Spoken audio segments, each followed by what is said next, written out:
Hi, welcome to the MIT Open Documentary Lab and Co-Creation Studios public lecture series. I'm Kat Cizek, and I'm the artistic director of the Co-Creation Studio. My pronouns are she, her, and as a description for the visually impaired, I'm a white Gen X woman sitting in front of some glass bricks.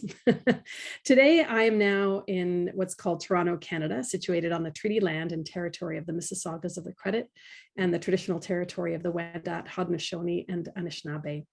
Today, it's really my pleasure to introduce our artists talk with Felix Gaedtke and Gayatri Parameswaran. Based in Berlin, but coming to us from Bangalore today, Felix and Gayatri are the co-founders of Nowhere Media, or Now Here Media. Felix is a storyteller and a creative producer. Gayatri is a writer, director, and a producer.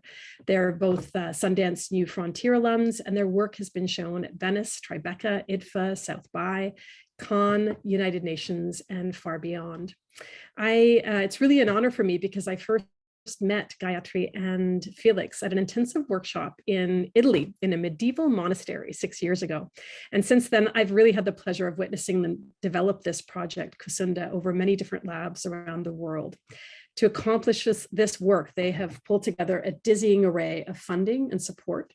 They've drawn on emergent and appropriate technologies, and they've also faced tragedies and adapted to unforeseen circumstances along the way to bring this important project to the light. Felix and Gayatri will talk about their voice-driven VR experience co-created with an indigenous community in Nepal. Their presentation is called KUSUNDA, a co-creative immersive journey towards language revitalization. We're thrilled to have you here, Gayatri and Felix. Yes, thank you so much, Kat, for that introduction, and thank you for having us here. It's really a pleasure to be here and to share our journey with all of you. Also, having shared part of the journey already with you, Kat, thank you so much for all your support throughout and now as well. Thank you. I think we can start with the presentation now. Yes. Share sound as well. Okay. So, all right. Yeah, so as Kat said, we are going to share our journey of creating this piece together with the indigenous KUSUNDA community in Nepal. And yeah, it's a pleasure to be here. Very shortly, what the next 45 minutes approximately are going to look like. First, we'll start with a very brief introduction of our practice, tell you, where we come from and what we did before we got to immersive, and also tell you a little bit about what inspired us to create immersive works, and then finally take a deep dive into the creative process behind KUSUNDA and the co-creative process behind KUSUNDA. And finally, we would love to hear, what you have to say and the panelists and the wider audience has to say about, about our experience and from hearing from us. Yeah, so Gayatri and me actually both studied journalism with a focus on conflict reporting and have been working as journalists and documentary filmmakers. So here you see us. Oh, sorry. So we have always been interested in exploring like underreported issues and stories. We have more broadly worked in the field of human rights and environmental reporting, and this is also what brought us to this field in the north of Syria in 2012, right at the beginning of the Syrian conflict. And yeah. We worked, going beyond that, we worked, starting out as journalists, we worked in a lot of different places around the world and covered, a range of stories going from covering areas such as human rights, conflict, and social justice. And one thing that really, something that we really believed in and still do believe in, is the fact that stories are transformational. And this is just a tablet that holds the Epic of Gilgamesh, something that's from, a piece from Babylon, ancient Babylon. And this is something that was written, it's said to be one of the oldest written narratives and one of the oldest stories that is documented in the world. And millennia later, the story still survives after so many, ages and eras. And it just goes on to show the power of storytelling and the power of stories and what they can do to societies and how transformational they can be. Yeah, so over the years, we have worked with a lot of different techniques. So we have done more classical print reporting. We have been doing photography, film, TV, radio, and over the last 5 years have more and more pivoted toward working with virtual as well as augmented reality and all forms of immersive storytelling, since that was something that really interested us and intrigued us. For us, it was always important that it's technology serving the story and not the other way around. So we really look at different stories or like projects we want to approach, and then see in like a secondary step how what would be the right medium to work on this project and embark on this journey. So and that gets more and more complicated the more and more technologies are there to choose from. But that's also what excites us. Yeah, and sometimes these technologies are really sexy and enthralling, and it's always important for us to kind of remember that, hey, why do we use these technologies, and how can we sometimes support their use to do what we do. Yeah, sometimes it's also the other way around, that we actually limit ourselves and see other things. We actually just did an audio walk for a museum in Zurich. That was really nice to go back to like a medium that wasn't as complex as these larger VR pieces. Yeah, 5 or 6 years ago, we co-founded the storytelling studio called Now Here Media. And we design immersive experiences that help our audiences look at, contemporary issues through a critical lens. And we are based in Berlin, but we work with, we collaborate with teams all over the world and work with communities all over the world. And our focus remains human rights, social justice, and the environmental crisis. And we are a team of technologists, producers, storytellers, artists, and just people who are, a team that's driven towards achieving some kind of impact, social impact in the real world with our stories.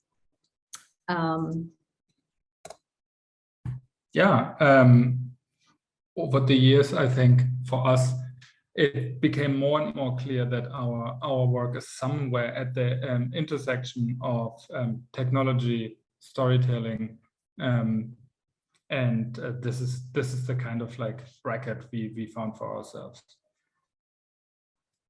Mm-hmm. And I guess, at one point what Felix mentioned, I don't even remember the first time I had the VR headset on my head and what it was that I actually saw or experienced. But I remember thinking to myself, oh, this technology can really help me or help us do the things that we do just in a way that we couldn't do ever before. So I'm someone who really believes that any kind of medium, any kind of technology can be immersive if it's done well, if the story is told well, if the content is really engaging. And what we realized was that with something like virtual reality, it really gave our audiences or people, it put them there. It gave that sense of presence and it took them close to the subject. And I know, that the whole empathy discussion is overdone, and every time you bring it up, it's, opening a box of, Pandora's box. But I do really think that there is something in the medium that is a bit different from other formats that we have experienced so far. Yeah, over the years, we had the pleasure to work with all different kinds of partners, be it other creative studios, collectives, media organizations, tech organizations, academic institutions, and so on. And yeah, that's something that we really value a lot. And we were also very lucky and proud and happy to win a bunch of awards over the years, and with various projects. I'm just going to give you a very brief insight into some of our projects that we've done so far or are currently pursuing, and then we will jump straight into KUSUNDA. One of the projects that we created in 2018 in collaboration with Oculus VR for Good is called Home After War, and it's a 18-minute virtual reality, interactive virtual reality experience that raises awareness about the dangers of improvised explosive devices in Iraq. And it takes viewers to Fallujah or participants to Fallujah and helps them meet our protagonist, Amir, who tells them the tragic story of his life, where he lost 2 sons to an IED explosion. And the piece ended up, apart from being shown in a bunch of film festivals, we ended up showcasing it at the lobby at the United Nations in New York and Geneva 3 times, where we could meet policymakers and decision makers who were able to have a say on what happens on the ground. Another example of our work is Teambook India augmented reality application. So I grew up in India, and there's no comprehensive sexuality education in India. And that remains true even today for most schools and most syllabi and school curriculum. So we collaborated with an Indian NGO that works towards giving comprehensive sexuality education, providing CSE to adolescents in India, and said, oh, what if we could, in some ways hack the school textbooks that do not provide the information that adolescents need and want. So we used the text or the images on the textbook as markers, and the mobile AR application is allowing you to scan these pages of your textbook, and it overlays additional information that is actually taboo, that's not allowed to be spoken about, such as menstruation or masturbation, things that adolescents want to know about but don't have reliable sources. Just provided that information to teenagers. It can be downloaded for free on the Google Play Store, and it's a gamified narrative that gives students or gives adolescents the opportunity to know more about themselves and their bodies and make better choices. Actually, Home After War can also be downloaded on the Oculus Store for free. Yeah. And the last piece here on this slide is called Berlin 2037. It's a piece we are currently conceptualizing. Do you want to speak about it briefly? Yeah, very briefly. It came kind of out of the pandemic and us being in Berlin and being overwhelmed with the many dystopian and visions that we were encountering, and we really wanted to see if there's not an utopian narrative we can embark on. And very briefly, it's like a fictionalized utopian story that allows an audience to, it's a multi-sensory installation where an audience sits on a physical bicycle, and that's connected to a headset and to a computer, and you can kind of cycle into a version of Berlin turns 800 years in 2037, and in 2037 Berlin could be a very different place, and we kind of went onto this utopian narrative. I don't want to spoil much more. Yeah, we hope to release that project sometime later this year. So more on that later. Yeah, so today we are speaking about KUSUNDA Speak to Awaken, and KUSUNDA is a voice-driven virtual reality experience that explores what makes a language fall asleep and what it takes to wake one up. And it follows, or we work very closely also with KUSUNDA shaman Little Bahadur, who has forgotten his mother tongue, and his granddaughter Hima, who wants to revitalize the language. But I'm going to first show you the trailer so that you'll see a little bit more.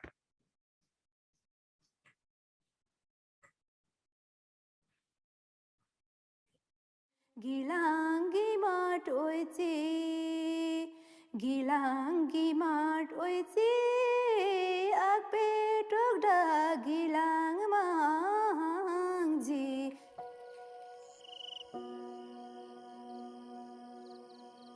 अदराजैमा खाने बस्ने खाने पिने कुरो हुन्छ अब बिसीको भाषामा कसो लाग्यो नराम्रो लाग्छ आफ्नो भाषाबाट बोल्न पाएपछि तपाईले एकदम तन्न सुन्ने कुरो हुन्छ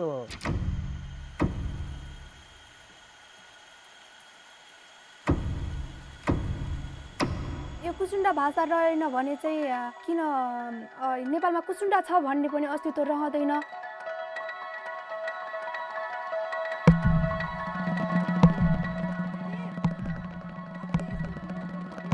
यो कुसुन्डा भाषा संस्कृतिलाई चाहिँ एकदम पनि बचाउन सक्छु भन्ने चाहिँ मलाई एकदम पनि आश छ आँट पनि छ है Yeah, so that's the trailer. KUSUNDA is actually also available online if you want to check out the actual VR experience. Whoop. Wait a second. Yeah, so I guess we've broken down this presentation into kind of a, in some ways, as we analyze and look back at the creation of this piece, we thought, hey, can we break it down step by step into how it actually took place. And the first step that we let ourselves do was to get inspired by reality. I remember it was 2012 when Felix and I first made a trip to Nepal. We were working in South Asia as journalists at the moment, at that time. And, oops. Sorry. Oh, can I just...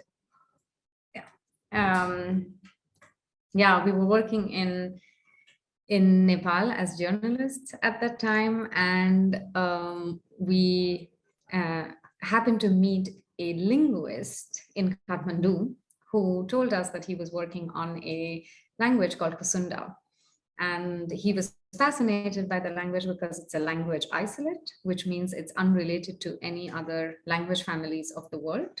There are about 100 language isolates in the world. So it's really hard to pinpoint where the language comes from. And he told us that, hey, why don't you go and meet Gyanimea KUSUNDA, who is one of the last speakers of this language. And we said, of course, that sounds like a great idea. We took on that offer. We took a 14-hour rattling bus journey and then had to cross a river by foot, and we got to her village and got to her place, and she welcomed us, and she is the most inspiring matriarchal figure of this community. And she was she inspired us in ways that is hard to describe. We stayed in touch with her at that time. We created a short TV feature as journalists and a radio feature, and then stayed in touch with her. And over the years is when we kept speaking to her, and when we started creating immersive works, and we went back and forth with her, where we said, hey, maybe we can collaborate and create this VR experience about the subject. And in that time, she had turned into an activist for language revitalization and had started teaching the language to children in the community. So our goals matched, and we began this journey together. The KUSUNDA call themselves, from her we learned that the KUSUNDA call themselves Ban Rajas, or kings of the forest. And that's because they Ngianimia herself lived a part of her life in the forest as part of a hunter-gatherer tribe, a hunter-gatherer community. Because they, sustained themselves in the semi-nomadic lifestyle, they call themselves kings of the forest. Yeah, and for us, when we embarked on this project, we also really wanted to see what is kind of the desirable future we are working towards. And in this case, it was pretty clear that we were confronted with something that is not just limited to Nepal and the KUSUNDA community, but it's really a global phenomenon. And nearly 50% of the world's languages are endangered, and they're spread all over the world. But the hotspots happen to be in places where there are also a lot of indigenous communities. So often these are indigenous languages that are under threat. And what became obvious for us pretty soon is that this is not about losing words and losing a way to communicate, but it's much more than this. And we came across this quote, the loss of a language is the loss of the ability to describe the landscape and your place in it. And for us, this really shows that a language is a way of looking at the world. It's a perspective. And with that worldview comes a lot more. It's connected to an environment, it's connected to a place. And that's also why a lot of, like if you lay over the map that I showed you earlier with the map on the loss of biodiversity, it becomes pretty obvious that this is kind of interconnected. So there is a connection between the culture and the nature. At the next point in our journey, we said, okay, we've laid out this global phenomenon or the global issue that's happening around us. How can we define our goals in a tangible way? And then, we went through some workshopping, and this is a messy slide as a result of a lot of messy workshopping that we did, where we said, what's the desirable future that we wish to have together with the, KUSUNDA community. And then we said that, it's a world where KUSUNDA and other indigenous languages may thrive and flourish. And we said, we asked, okay, what would that require? And then the community said that we need, language revitalization efforts at the community level, at national levels, and then at international levels, and networking between all of this, building bridges between all of this. And what would that require? And we ended up, with saying, this would require more resources for running and incentives for attending language revitalization programs.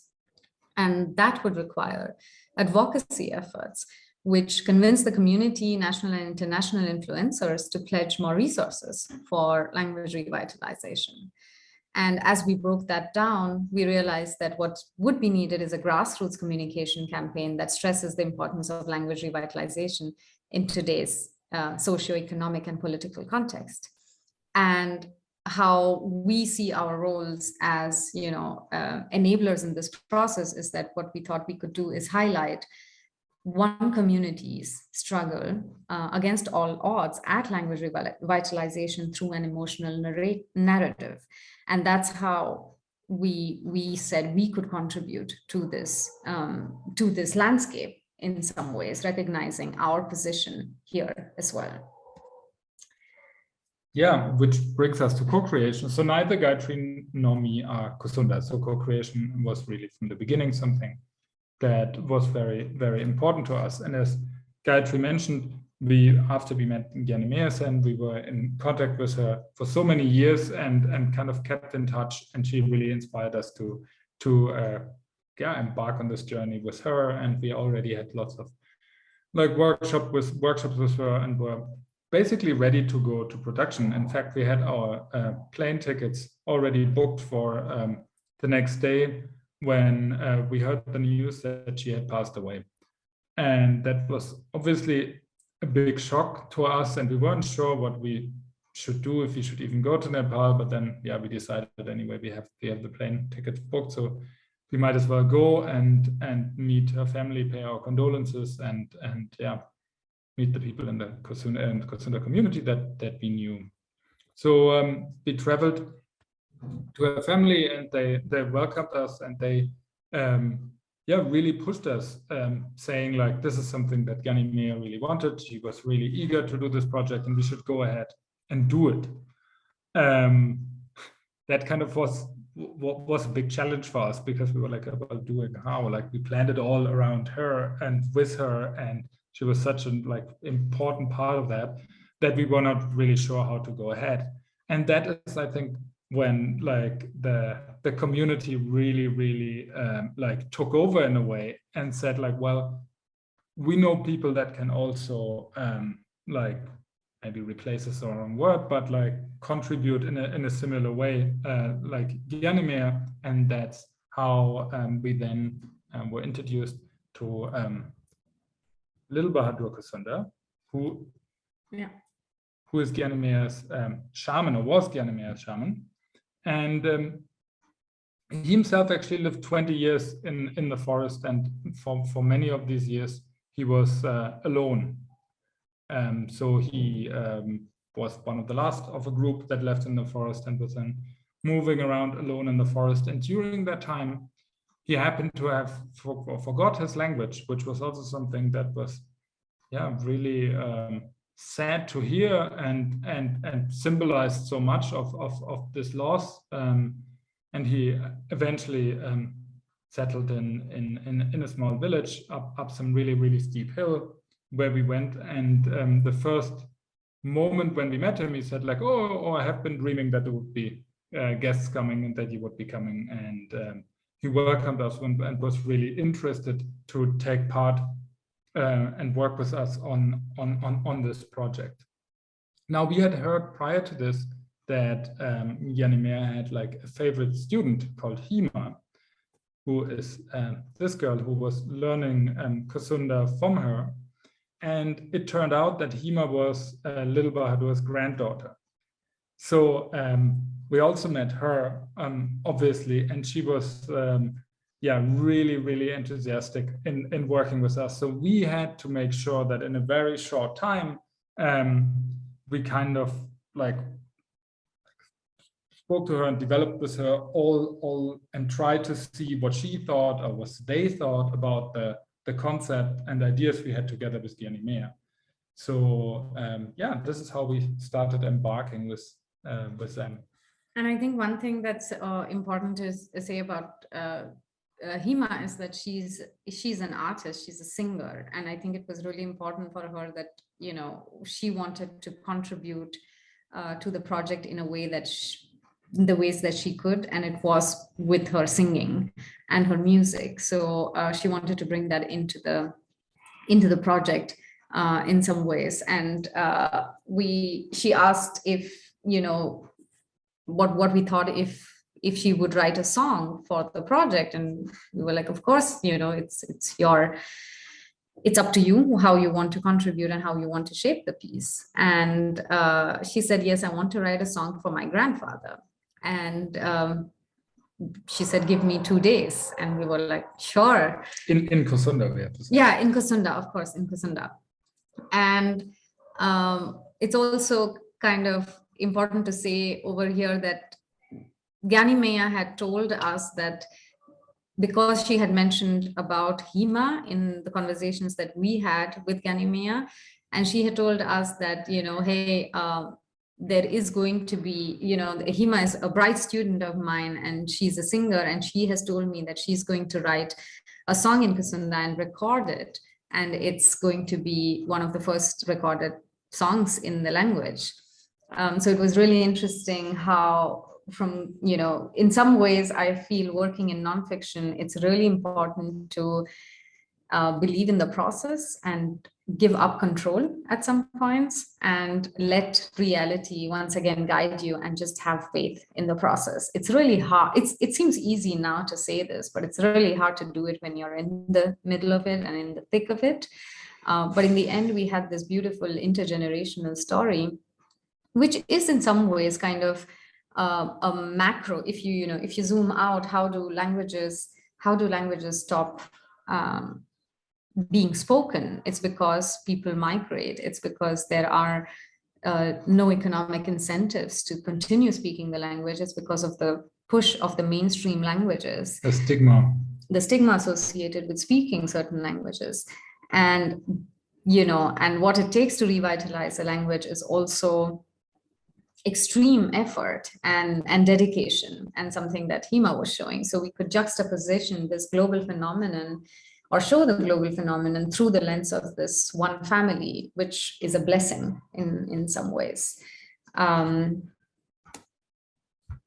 Yeah, I mean, as Felix mentioned, the ownership aspect of this was very important for us, that Hima and Lil Bahadur and Gyanimia, for that matter, remain storytellers in this piece and owners of their stories, and we are allowed to take their stories, and in some ways we are messengers who take these stories, who are allowed to take these stories and take it to the larger world with their permission. And this kind of co-creative effort does take much. It took much longer than it would take otherwise, because we were also at that point working through during the pandemic, where Hima and Lil Bahadur did not have access to the technologies that we have. Even, sometimes internet is hard to get. Actually, in the village, that's one place where you have to go up a little hill, and there's one place where you have sometimes some reception. We call it the internet cafe. It's just this little hill you have to go on. So yeah.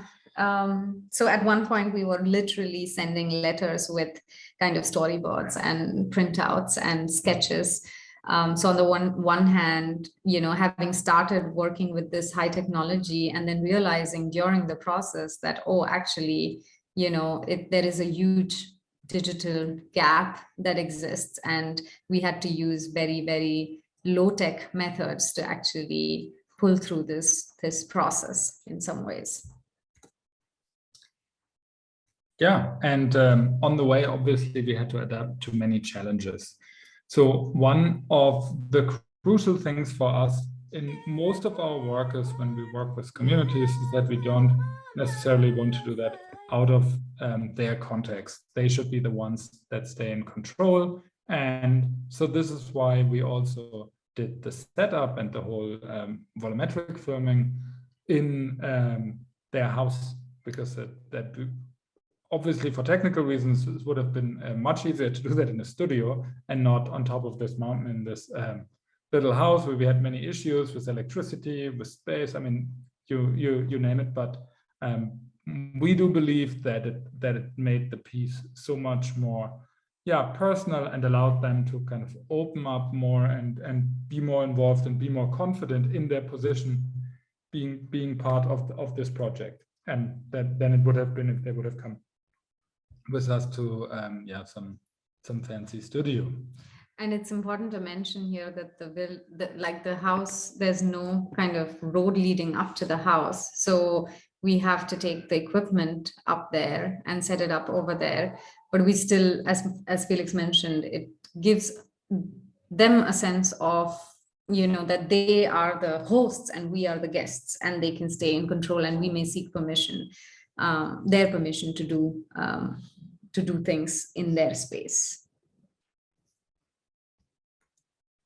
Yeah, so there were also lots of unusual disruptions, because obviously this is not only a house, it's also an active farm. So often our shootings were interrupted by goats or cows passing through, because we actually had to sit on this narrow strap of flat. So there's not much flat land, as you can see. So that was one of the few places where one could sit, look into the hut to have the right distance to the volumetric capture system that we set up there, which I think you will see in a second. Yeah, so this is how we were filming there, and so there were lots of these little disruptions, making the film process very challenging, but in the end, I think it all turned out pretty well. Our generator stopped functioning, and we also had to hire the village electrician to kind of be part of the crew for the length of the filming, which was also interesting. Yeah, and I guess the next process is, the next step of the process was to really think about, like, how are we actually, already we were thinking about how can we design this experience for immersive, for virtual reality, and what are the different elements that we need to make this story, this amazingly rich story, how can we do justice to this story? What technologies can we use? So together with Yanimia, we had been talking and thinking about voice-based interactions, because she's a teacher of the language, and she said, I want people to speak the language and interact in the piece by using their voice. So that was an important element that we wanted to fulfill in the experience. So we started out actually quite naively, I must say, building a neural network that would recognize KUSUNDA language.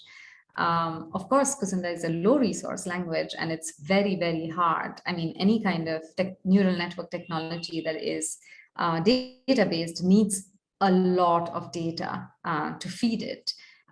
Very soon we realized this is not the way to go, and how can we in some ways hack the system, hack the system. I mean, not very soon. Actually, we collected lots of samples of people speaking KUSUNDA, because we thought, I mean, what's the worst thing that can happen? That KUSUNDA is being spoken with some weird accents, and but that's how it is. If a language evolves, it also changes a bit. At least we can do it properly with KUSUNDA. But even with asking a lot of people and trying to setting up a website where we ask people to donate their voice to the project, we actually did not achieve to get enough data to work with our Python-based neural network. And then we switched and we said, okay, let's use the Microsoft English language voice recognition or speech recognition, and just feed the KUSUNDA language, and it worked pretty well. But it also really, it's a paradox, because it shows what low resource languages such as KUSUNDA, or marginalized languages such as KUSUNDA, are facing in the real world as well. So you're always pitted against the giant languages, the bigger, mainstream languages that kind of take over. Both Felix and I come from as you know, a background in nonfiction storytelling or journalism. And for us, photorealism is something that is quite, as a tool in storytelling, it's quite fascinating. And every time we put people in photogrammetry scans, make people wear a headset, and they're in a photogrammetrically scanned environment, the first thing they say is, it really feels real. It feels like I was there. And this is an element we found quite important in this piece to also use to our benefit in some ways. So we scanned the space, the valley, and the huts. These two huts are the places where Hima and Lil Bahadur live. And we used some drones to scan this area and this valley so that people can, travel to their home in some ways, and they would welcome the visitor in their places. And finally, something Felix already mentioned, we used volumetric video, 2.5D video captures of Hima and Lil Bahadur in their space using a depth sensor, Microsoft Kinect Azure, and a DSLR in combination together, using also DepthKit as the software for capturing, and then post-process this so that this can be placed in the photorealistic space. There are challenges with this technology, because at this point we didn't have a multiple rig system. We only had one DSLR camera and one depth sensor and used just unidirectional capture, which means that the end result is not a complete 3D object, but rather a 2.5D image. Yeah, so we had to bring Gyanimea into this project. That is something we knew from the beginning, but after her passing, we didn't get the chance to capture her volumetrically and do any volumetric captures with her. So we integrated 2D videos also to have that time with Gyanimea in some form represented within the video, and we like placed them those different videos within the space. Now, as we said, Lil Bahadur lived in the forest for many years and was part of the hunter-gatherer community. And that was such a big part of the culture and the language that we knew that we had to kind of show that. And the way to do that was to work with tilt brush animations.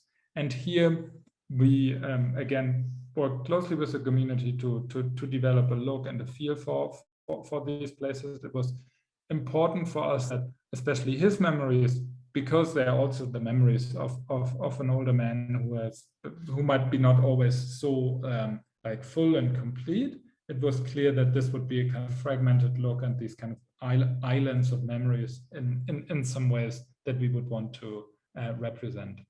Those tilt brush animations were hand-drawn in VR by our art director and animator Moritz Meyerhofer, and the basis for this was actually motion capture data.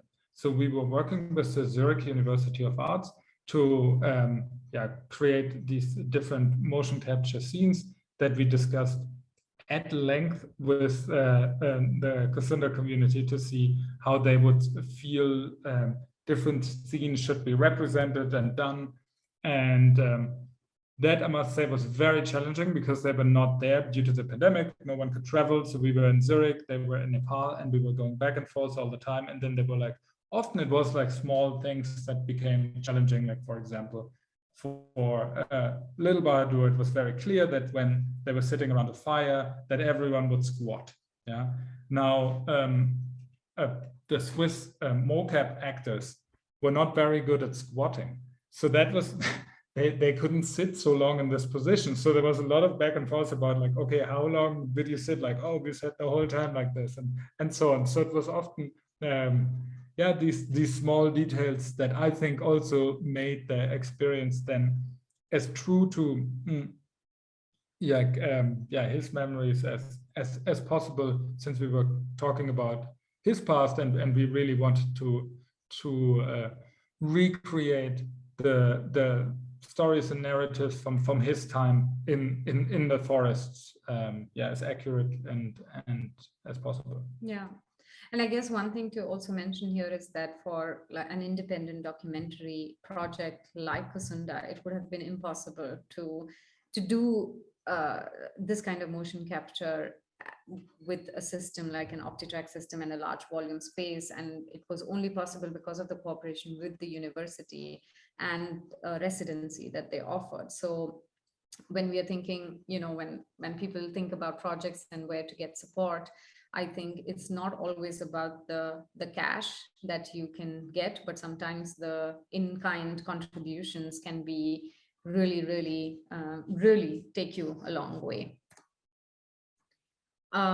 One thing that we've realized is that sometimes, because it's such a new medium, still a new medium, we need to create our own ways of working and sometimes our own tools and processes in creating the work.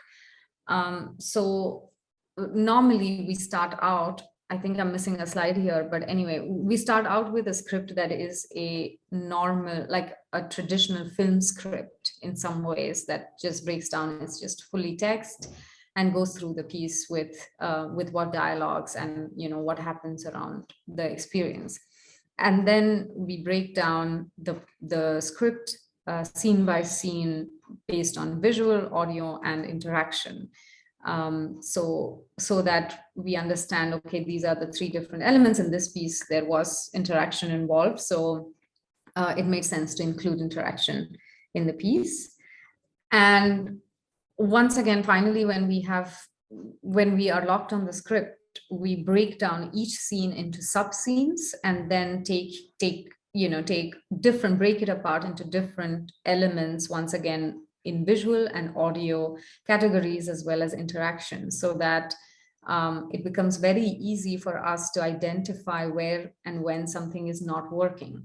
For example, if we say, hey, at 3 minutes, something is not working, but what is not working? And then I can say, okay, in scene 1.5, while communicating with the team, that is, we can say, okay, the audio voiceover doesn't work and the sound effects are a bit off. And can we just sink in here and see what's going wrong? And this is a really helpful tool, and this spreadsheet kind of becomes a living document in some ways, where people start adding things and moving things around. So yeah, I think co-creating with communities, but also within the team, with like between different departments, with even with a very detailed script like this, there's still a lot of room for like misunderstanding and seeing things differently. And one thing we realized, that Lego prototyping is actually something that helped us a lot. So we often work with Lego, be it, as I said, within the communities or somewhere else in our studio, because it really helps everyone to understand in a very simple way of how like a scene in 3D unfolds and how you could see different elements and place them without having to necessarily like prototype it and really go deeper into prototypes. What we then of course also do is like this layout where we have some very, very simple animations in order to explain the scenes again, so that everyone is on the same page before the animation, which obviously takes a lot of time and is very, very time intensive, goes into more detail. We have something that looks very, very simple and is kind of blocked, but it helps to understand how the scene would unfold. And then we would also have a video from the actual motion capture in there as well. I think we start defining partners and target audiences pretty early on. And, this is just like a screenshot out of the Miro board that we had. And it looks kind of neat and nice right now, but it wasn't always like this. I mean, we had to really, the financing of this project took 2.5 years. So we had to go, I think we went to a lot of different places to get our financing. There were multiple co-productions involved, and we also broke down our kind of stakeholders and partners on the right side, as saying, okay, the community in Nepal is the first and foremost target audience, and within that, there are more target audiences. So we kind of broke those different pieces down and saw what we can do in each of these, among each of these target audiences, what are the deliverables, what is required, and how can we achieve impact and kind of what we set out to achieve. And the goals, how do we meet our goals? I'm really happy to say that there is a series now out of KUSUNDA. So it also turned out to be quite organic, this process. When we were working on KUSUNDA, a mutual friend of ours put us in touch with creators in Taiwan who were also working with the same subject, with an indigenous community in Taiwan called Siraya. And the title of the project is Diving into Siraya, and it made a lot of sense for us to collaborate with each other. And because the funding system in Taiwan is such that a national or domestic project receives a certain amount of funding, and an international co-production receives 3 times that amount of funding. So we said that if we could do this as a series, they would achieve more funds to complete their project and visualize their project. And, we would have more, we would grow the project, because under one umbrella, we would have 2 projects instead of 1. So we entered into this co-production with Taiwan, which turned out to be really great. And I think it also highlighted the fact that this is a global phenomenon, not something that's only happening in one part of the world. That's why we are also hoping to eventually have episode 3. Last but not least, of course, we also distributed in a way for impact. And so the first screenings before this was shown at any festival, we wanted to make sure that we show it in the community and that we get their approval in going ahead and showing it to the rest of the world. So we were able, actually Gayatri was able, I wasn't able to go last year just before the terrible corona wave hit South Asia, to show it within the community, and the results were really amazing. They were really moved by the piece, and we're really happy that we did that. And one thing that we were able to do early on was have a tie-up with Angela Ruskin University, which wanted to research how VR is perceived compared to regular film. So what we did is we created a regular film version out of the VR experience and screened both, and that allowed us to compare the reactions. And we had focus group discussions, and then were able to see how virtual reality is actually working differently than film, because the content of both pieces and the length of both of them was the same. So yeah, I mean, I leave that to perhaps the Q&A section. Maybe someone wants to know more about that, and I'm happy to speak about it later. Yeah, for the KUSUNDA, it was also really important that we were able to show the piece to this man, who's the Deputy Language Commissioner of Nepal. And upon seeing the piece, he actually was convinced to put more funding into language revitalization programs for KUSUNDA and other indigenous languages in Nepal. So we were very happy that we were able to show it to him. And we also obviously took it to a bunch of film festivals together with an installation. So some set design, as well as a social component that accompanied the piece. So people were asked to engage with each other, strike up a dialogue before they entered the headset and after they entered the headset, after they left the headset. So kind of the whole thing would take approximately 45 minutes. And finally, we continue even today to track impact. And yeah, we were very happy to get a lot of positive press coverage and also, again, win some awards at a prestigious festival, which is always really nice for our artistic egos. But I think for us, most importantly, was really that we were able to start a language revitalization program after that. Yeah. So with, the Niatero Foundation in the US supported a language revitalization program in the community. So as part of the language revitalization program, we created an audiobook. The community created an audiobook with a beginner's level of KUSUNDA language, as well as a textbook. And they held an intense media training program, as well as a language program for members of the community, especially younger members of the community, so that they can learn how to document their own language if they felt like. And also we were able to leave some headsets in the community, and they became kind of the ambassadors of the piece, because they can use it for their own advocacy and take it. Actually, right now, there are a bunch of these young KUSUNDA and non-KUSUNDA members of the community in Nepal who are going around Nepal, showing the piece to different villages, across different villages in Nepal. And actually in 2 weeks we will go and see them. Yeah, 2 weeks we will be headed to Nepal to see all of them again. So yeah, very briefly, this, if we have to break it down into some kind of a chart or a diagram, this is what it would look like. To get inspired by reality, to imagine a desirable future, to co-create, to define, target partners, target audiences and partners, adapt to the challenges, justify and exploit immersive, to create your own tools, distribute for impact, track impact, and repeat.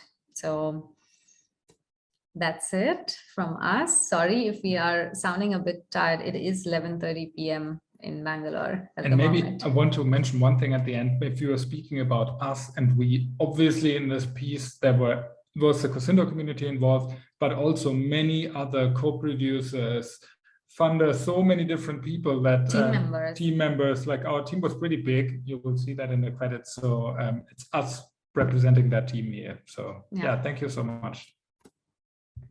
And we would love to hear from you.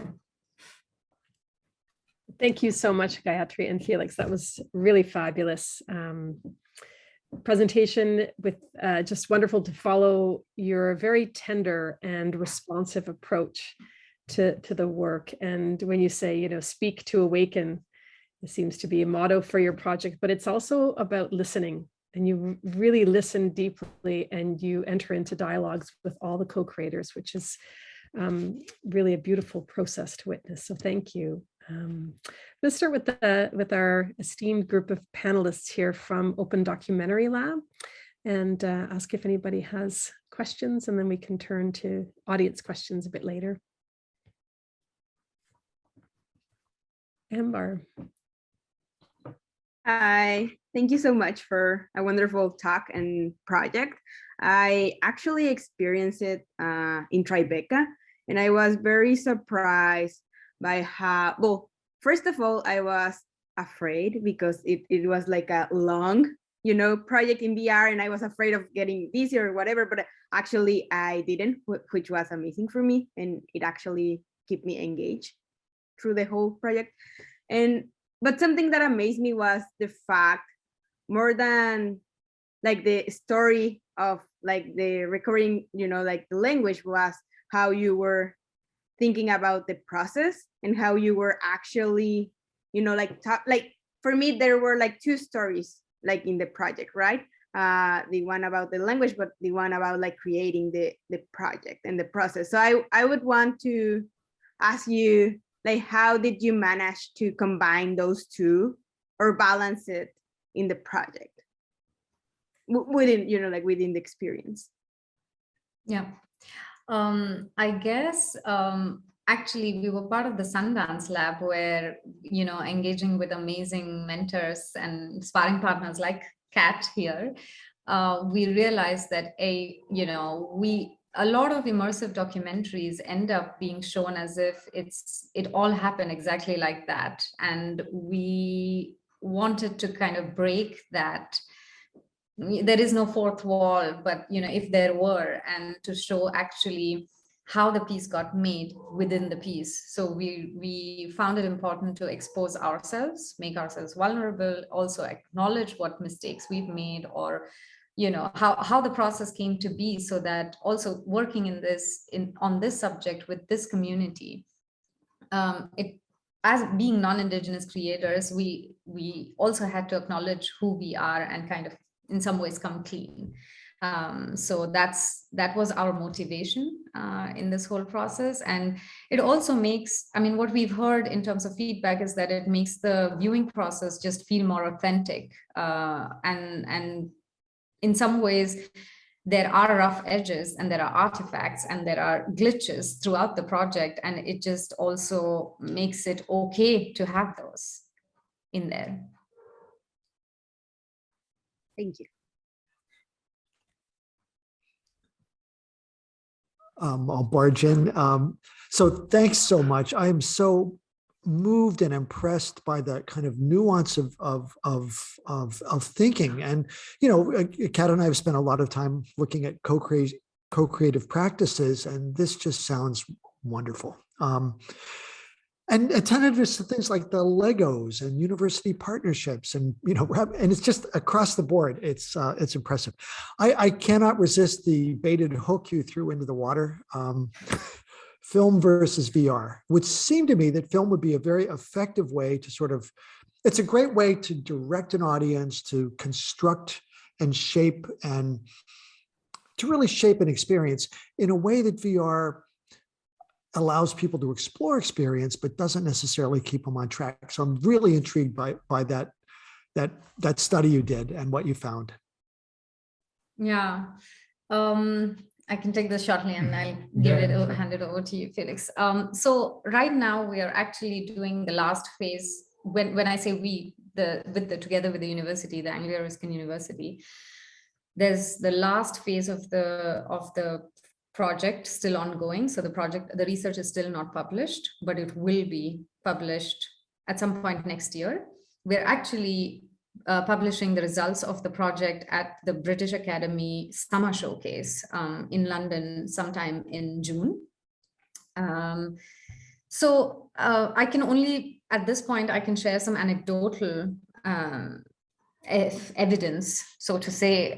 So when we were screening the virtual reality experience, we invited Ganymede, the older woman's family, to come and view the piece as well. And the granddaughter of Ganymede was there. And first we screened with that group, we first screened the film. And I could see that she was very moved by the film. She was, it was 1 year since her grandmother had passed, so she was emotional. And we had a little chat after that, and then she got into the headset. So the sequence for that group was that first the film and then the VR experience. So the content, as I mentioned earlier, of the film and the VR experience is exactly the same. So all the dialogues are mostly the same. And then when however, after she got out of the headset, she had tears in her eyes, and she was very, very moved. And in some ways we thought, oh, of course, she was seeing her grandmother in some way sitting in front of her. And she said that it's nothing about the content of the piece, it's just that I was really, really reminded of my grandmother's presence, and it felt like she was sitting in front of me, and I really do miss her. And this is an aspect, quite honestly, we hadn't thought about. Like of course, we knew that she would see the piece, but we didn't know how it would move her, or how the family would feel exactly in that moment while viewing the piece. And they were absolutely, she's also in the piece and she was very proud of the piece, but it just shows that the film had a different effect than the virtual reality. It's also important to mention here that she is a first time she's very new to virtual reality. So there is that element as well. So just as I don't want to, once again, I'm very cautious with this because, a lot of the research that is happening is also with first time VR users, but the next phases of our research include people who are used to VR as well. Yeah, I think one aspect we are also interested in was this idea of a language being a world view and being able to immerse yourself really within a world. Okay, just one last question to follow. Scale of, are you doing a lot of people? You said you're doing some people that are not in the community, so that really matters. Is it always being done sequentially, first the film, then the VR? So in some cases, it's first the film, then the VR, and in others, there's first the VR, then the film. So we had 4 different groups in the community. And when I say community, it's the broader community. So it's different villages with different, it's not just the KUSUNDA community, but the community is also widespread in different parts of Nepal. So we have to include other people in villages who live there who are not KUSUNDA, but happen to be there. And the second phase of the research is actually students at the Anglo-Ruskin University who are part of the story lab. So they are, creating pieces and they are researching this. So. Great, can't wait. Thank you. I think Zofia and Barna asked the same question, so thanks, William. And a follow question from Barna was, what language did you show the work in the community? Which language did you use? So it's Nepali.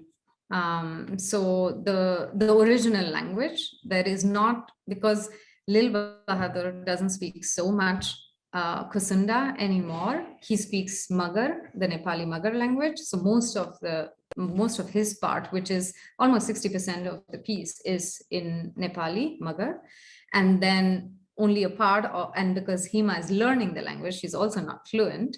So most of her bits are also Nepali, and there's a song that she's written that remains untranslated, which is in KUSUNDA. And then she translates it later to the language. We didn't want to kind of voice it over. Thank you. Other questions from our panelists? Gabriel. Yes, hi. I want to congratulate you. It's so inspiring work, and your approach is really impressive. And I have a couple of questions. One is, when you do your work, I suppose you are expecting some changes to happen, for example, to inspire governments to make changes. And the other part is in relation with the community. Do you think this kind of piece of work help them to visualize their issues and to promote the revitalizing of their language? Yeah, thank you. I actually think both of these questions are connected. That's why I kind of can answer them in one. So one big aspect of these languages is really the stigma around them. So Gyanemea, for example, she was like hiding that she was speaking this language for the longest part of her life. She didn't want people in the village to know that she is from these people who used to roam around in the forest and don't even have a house. And so she was really hiding it. There was a big stigma. Only when like outsiders, linguists were interested in that language, then she kind of opened up. And towards the end of her life, when she, I think, realized more and more what kind of like burden she has by like bringing this to the next generation, she became this language activist. And this stigma is still very much around. And I think for Hema especially, it really, really helped to do this.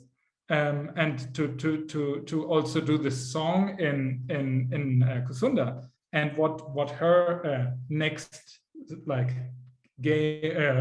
goal is, what she really wants to do is she wants to sing this song or another KUSUNDA song for Nepali Idol, which is similar to American Idol. So she really wants to bring this like to the mainstream in Nepal, which then in return obviously will inspire other indigenous people in Nepal not to sing in Nepali or in English, but use their own languages. Part 3, KUSUNDA Idol. Good. Hema would be very happy to do that. It's also important though to say that, sorry. No, go ahead. Just very shortly, like we offered Hema a scholarship just earlier this year, and she said, I'm going to use it to learn English. So it's important to still know that, you know, of course, who are we to keep, you know, to say they need to learn KUSUNDA and KUSUNDA alone. It's obvious that she's going to have more opportunities if she learns English, and yeah, she's free, you know, to choose that. So in some ways, it's important to acknowledge that as well. Thank you. Tamara, you had a question, but you've disappeared. I'm not sure if you're still there. No, Tamara said she has a fire alarm going on. Oh, no. Okay. All right. Well, we'll move to Milad then. I feel bad for Tamara, but thank you for that beautiful insight into the work that you're doing and the process of it, which I always really enjoy seeing what worked. The Legos, genius, might I add. I wanted to ask you a question similar in the vein of the other questions in terms of what you're doing here is wonderful because you're trying to create a template for other places. and the languages that work. And you've done that with the Shirayan tribe. So Edgar and Uma, who are the advocates in the Green Valley that are doing the work with the Shirayan tribe in the valley. The language came from the Austronesian region, where Edgar from the Philippines comes and helps write the book with them. So there's an interconnectivity of language there that happens regionally. So I'm curious, one, if that's something that is part of your process of not necessarily the feedback loop of co-creation with the community, but the interconnect of the region in terms of how the project could benefit. And then additionally, if with the Shirayan, I know, for example, they are not nationally recognized as a tribe. They're working towards that, and the language is a big part of that. Is there a difference between what you strive for with your projects and what the communities that you're actually co-creating with tell you, oh, this helps us in this way? Would be the question there. Yeah, we do have to say that we did not actively create the piece, the Shirayan piece. So it's Poki Poki Creative, Kwan Wan Lai, who were mainly involved in the piece, and we supported them as co-producers of the piece. I think it's very, very likely that what the community needs is sometimes very different from what we may think they need, right? And that's why this process of also what Kat said, like listening, is really, really important.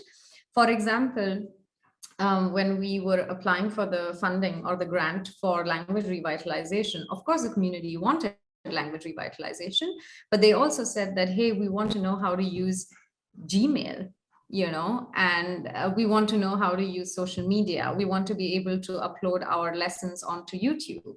And that's what we ended up also facilitating, because we said, okay, then let's back in like a media training program instead of just a language revitalization program. And once again, like I think we try to not be prescriptive in our approach and say, okay, this, of course, every grant and every fund and every program has a framework in which you have to work within. But as much as you can bend the rules to meet the needs of the community, we try to do that. And the same with the bigger picture in some ways, like what does the community, and again, there is no one community, so to speak, it's not homogeneous, you know, and who are we listening to? And to be also transparent about that and say, okay, we collaborated, co-created this together with Hima and Lil Bahadur, two individuals who have very different needs in life right now. The community is spread throughout Nepal in different parts of the country. Yeah, I just wanted to say this. I mean, communities really like means a lot of different things for different people there. And I think especially with Hima and Lil Bahadur, I mean, they love each other and they're fantastic as like grandfather and granddaughter, but they also have very different needs and understandings sometimes in how something should be done. And so that was also a really interesting dynamic that played into that. Thank you. Tamara is back. Yeah, sorry about that. There was a fire alarm that literally started going off as soon as you said my name. So I had to run out, but it was a false alarm. Yeah, so my question was a little bit more about when you were talking about the stigma, Felix, and I was wondering if that also, how it presented itself in terms of like institutionally. I was recently traveling around the South for a project the Southern United States for a project that I'm doing.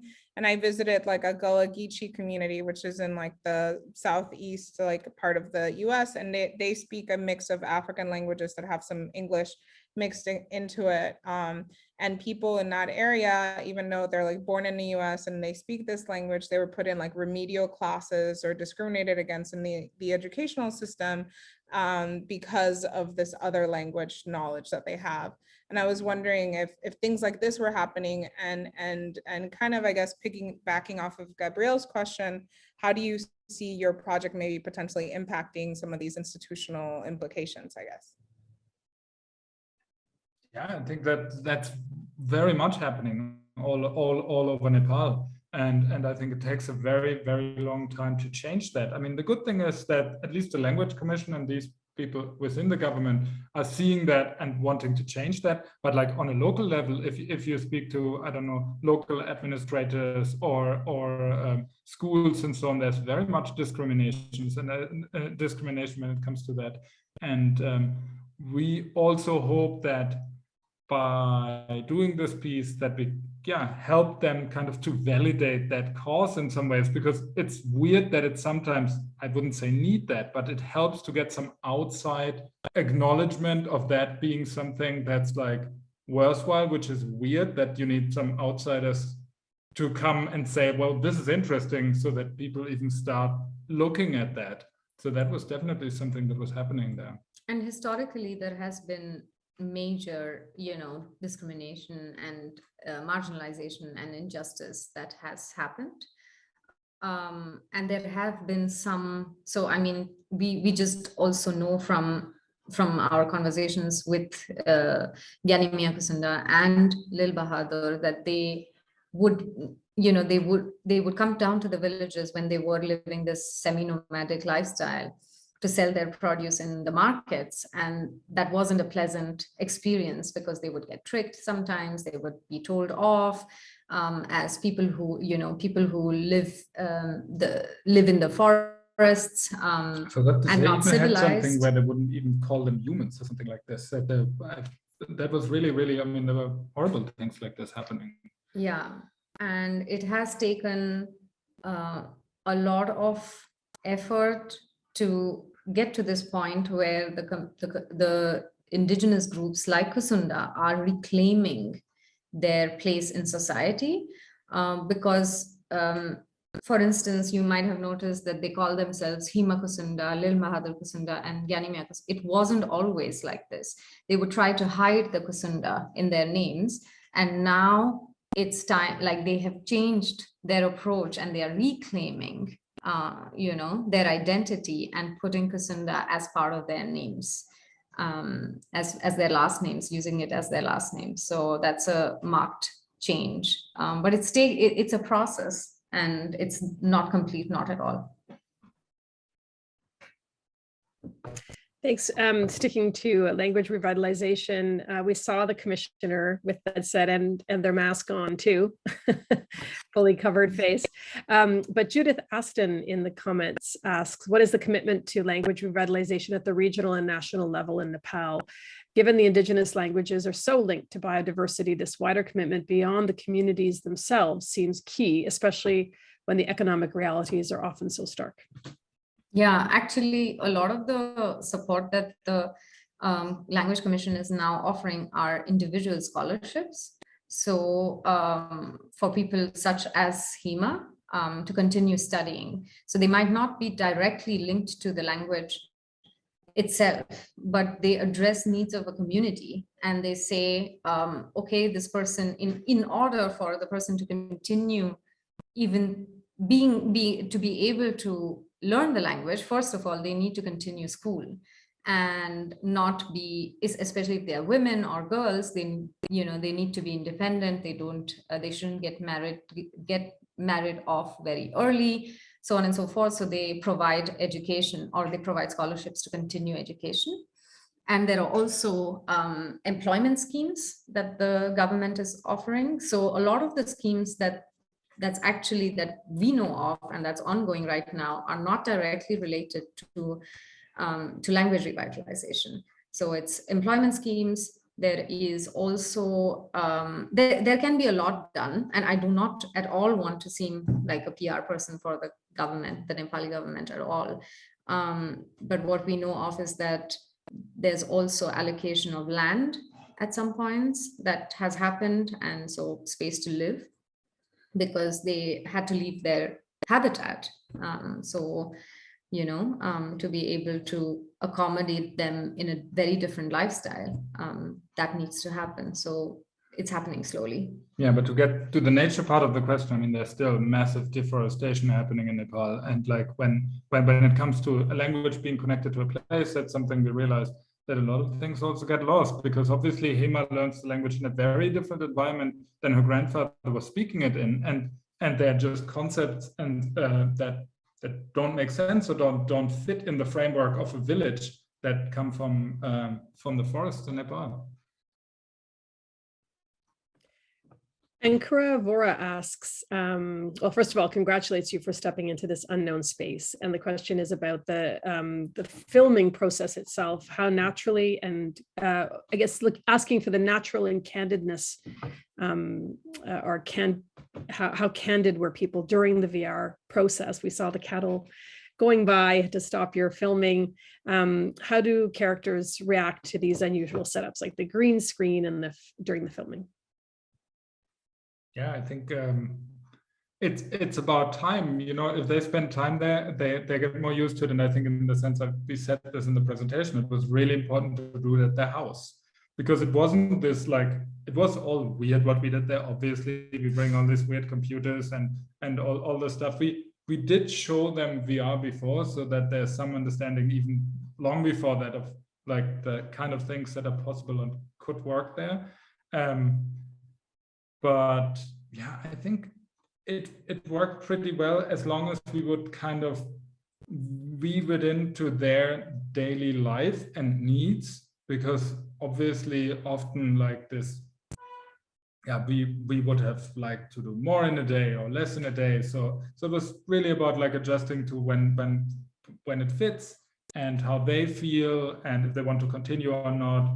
I think it was also, Hema was in a way much more excited than her grandfather, who was also excited, but he was also old. Obviously, he didn't want to sit often so long. So and then we did long breaks or continued the next day. So to make sure that they feel connected to that. And what was really interesting to us, especially with him, is that he always tried to connect all the weird technology we brought there to like the environment. So for example, he called the drone Eagle Vehicle. It was like, oh, the Eagle Vehicle. Then he was... Which makes a lot of sense. Which makes a lot of sense. We also told him that if he would want to come, we could invite him for the premiere. And then he was like very dismissive of the idea of entering an airplane. So he really, really didn't want to do that. He's like, are you crazy? You want me to sit? Like, what if it falls off? What if it falls down or crashes? Yeah, and I think it's also a personality thing in the end. I guess Hema being a performer, she was comfortable and she, you know, took the stage, used it. She was really great. And to our luck, Lil Bahadur didn't really care about the camera. He didn't care about, he was just chatting with us. So we were lucky. I think we have time for one last question from Michaela Pnachik in the chat. She says, hello to both of you and thanks for this illuminating talk. Regarding financing and development of the project, when do you start prototyping during this process? Do you start earlier than the first financing comes in, or do you wait until you have some tangible funds at hand? Yeah. So first we raised some seed funding and prototype funding, created a prototype, and the prototype was with Ganimea KUSUNDA. So a completely different piece than what we ended up finishing it as. And then we continue to, with the help of the prototype, we continue to raise additional funding and be part of different labs to develop the project. And then, yeah, as I mentioned, it took how many years, two and a half years to really raise the financing for the project. And not all of it was, of course, again, what we mentioned, not all of it was in cash. Some amazing in-kind contributions that helped us go a long way. I just want to throw in Lego prototype. So these kind of things you can do much earlier and you don't need any money for it. So yeah. But I remember you saying that so much of your funding had many different types of deliverables. Like you're bringing financing from different worlds, different sectors. It's really a challenge to keep that all in line. It's a puzzle.